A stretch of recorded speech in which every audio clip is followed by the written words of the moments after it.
Nesse vídeo aqui a gente vai falar sobre o conto No Rumo da Estrela, presente na obra Entre a Espada e a Rosa, da autora Marina Colasanti. Já não havia nenhuma razão para continuarem vivendo na ilha. Morto o pai, assim decidiram os 7 irmãos. Logo, centenas de aves esvoejaram em círculos e gritos, tocadas de seus ninhos pelo machado que estremecia os troncos. Centenas de coelhos se esconderam nas tocas, fugindo das armadilhas em que outros coelhos se debatiam.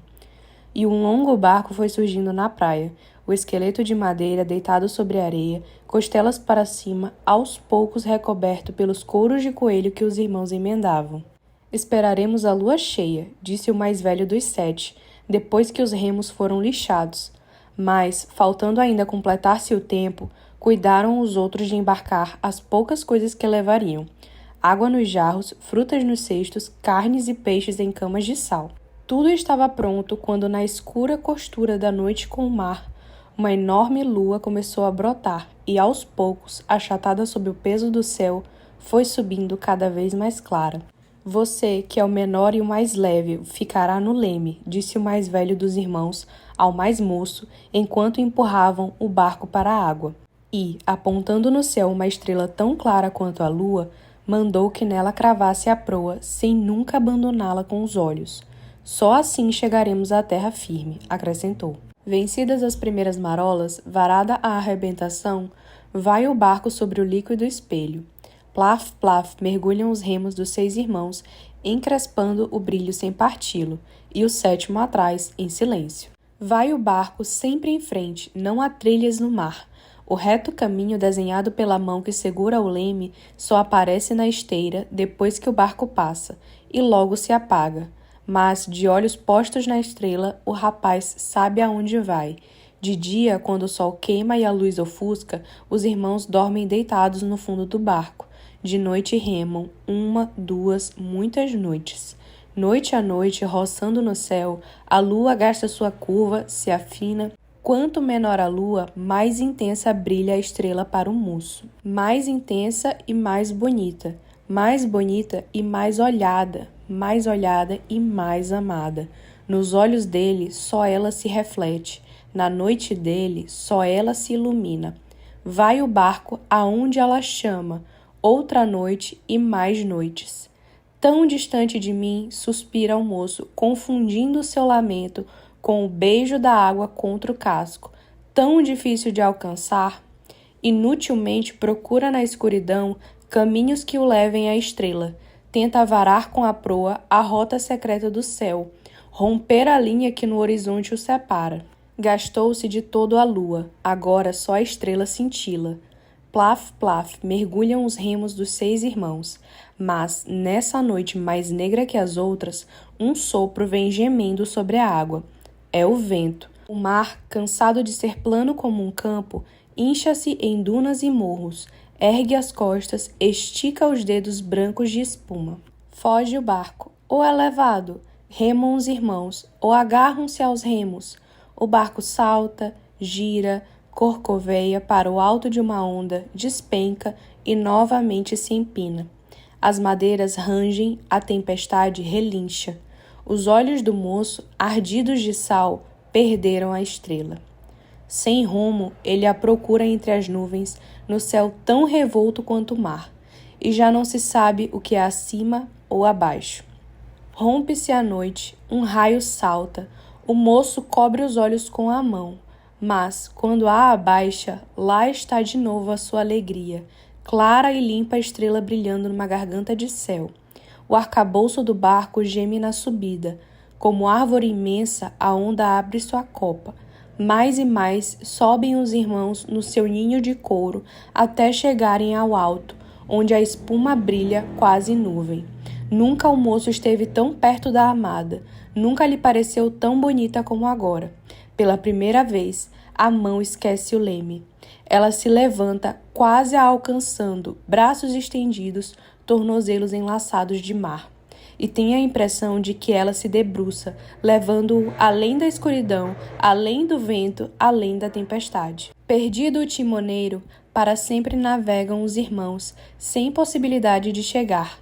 Longe está a terra firme, longe, lá longe, as estrelas. Esse conto é uma narrativa simbólica e poética que mergulha no fundo do universo do desejo, da perda e do ideal inatingível, com uma linguagem lírica e imagens de forte apelo visual. Colaçante constrói uma fábula moderna sobre a busca por algo maior do que o real, uma busca que pode levar à ruína, mas também à transcendência. A história começa com a morte do pai de 7 irmãos que decidem deixar a ilha onde moravam. Eles constroem um barco usando madeira e couro de coelhos e partem em busca de uma terra firme. O mais novo dos irmãos, por ser o menor e mais leve, é encarregado de ficar no leme e manter a direção apontada para uma estrela brilhante que deve guiá-los até o seu destino. Esse barco vai seguir o seu rumo em noites sucessivas. Durante o dia, os irmãos dormem, à noite eles remam incansavelmente. Enquanto os outros irmãos remam, o mais novo fixa os olhos na estrela. Aos poucos, ele se apaixona por ela. Primeiro ele vai admirar sua beleza e intensidade e depois a desejar. E por fim ele vai tentar alcançá-la. Quando uma tempestade violenta desponta, o barco é sacudido pelas ondas e o jovem vai perder momentaneamente a visão da estrela. Quando ele reencontra a estrela, ele se levanta, tomado pelo desejo de tocá-la, e nesse gesto simbólico e desesperado ele vai soltar o leme e se entregar ao mar. A consequência vai ser trágica. Sem o timoneiro, que é esse tripulante responsável por governar o timão ou o leme de uma embarcação, os irmãos vão ficar à deriva, condenados a navegar para sempre, sem chegar a lugar algum. E a terra vai permanecer inatingível, assim como a estrela. Esse conto ele é narrado em terceira pessoa, onisciente, um narrador, novamente, que acompanha os eventos do ponto de vista do irmão mais novo, especialmente seus sentimentos e pensamentos. Essa perspectiva vai dar ao conto uma atmosfera introspectiva e poética, além de enfatizar a dimensão subjetiva da jornada desses irmãos. Como personagem, nós temos o irmão mais novo, que vai ser o personagem central da narrativa. Ele é sensível, sonhador, movido pelo seu desejo. O seu amor pela estrela simboliza a busca pelo inalcançável. E nós temos os 6 irmãos mais velhos, que são figuras secundárias, trabalhadores, racionais. Eles têm um foco prático no objetivo, que é alcançar a terra firme. E nós temos a estrela, que embora não seja uma personagem literal, funciona como um símbolo de ideal, de sonho, beleza e desejo absoluto. O tempo da narrativa é não linear e simbólico. Apesar de seguir uma sequência cronológica dos eventos, não há marcações objetivas de dias, horas ou estações. Ele é psicológico porque se dislata e se contrai conforme os sentimentos do protagonista.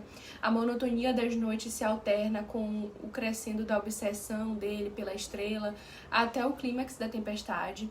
Esse espaço é majoritariamente marítimo, um oceano sem trilhas, sem fim, que representa o desconhecido, o inconsciente, o vazio entre o real e o sonho.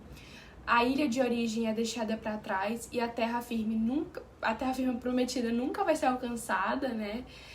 Mas ambos simbolizam o início e o fim da jornada humana. O espaço ele é abstrato, ele é mais simbólico do que geográfico. A gente tem um clímax na narrativa que acontece quando a tempestade toma o mar e o jovem, depois de perder de vista a estrela. Ele a reencontra e, tomado de emoção e desejo, vai abandonar o leme e se lançar em direção a ela, colocando a vida de todos em risco. Esse é o maior ponto de tensão emocional e simbólica da história. O final da história, como a gente viu, ele é trágico e melancólico. Sem direção, os irmãos vão perder o seu caminho para sempre. O jovem some. Sugere-se, pela leitura, que tenha sido tragado pelo mar ou fundido ao céu em uma leitura metafórica, e a travessia fica inacabada. A estrela inalcançável permanece brilhando, intacta e distante. A história propõe várias reflexões filosóficas e existenciais pra gente, como o poder do desejo. O desejo é a força motriz, mas pode ser destrutivo quando se torna uma obsessão por algo inatingível.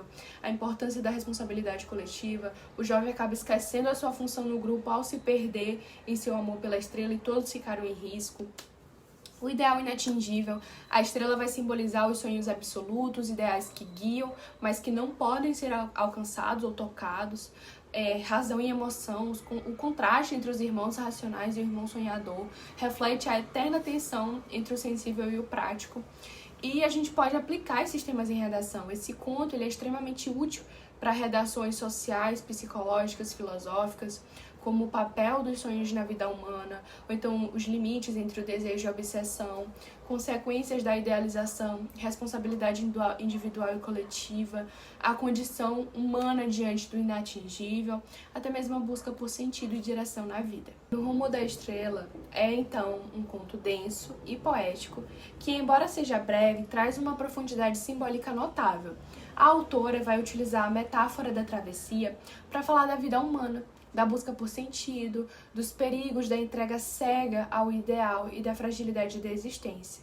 Ela vai utilizar uma linguagem sensível, imagens marcantes, o conto emociona e provoca reflexão, características que vão o tornar uma peça literária valiosa, tanto para o leitor quanto para o estudante ou ensaísta.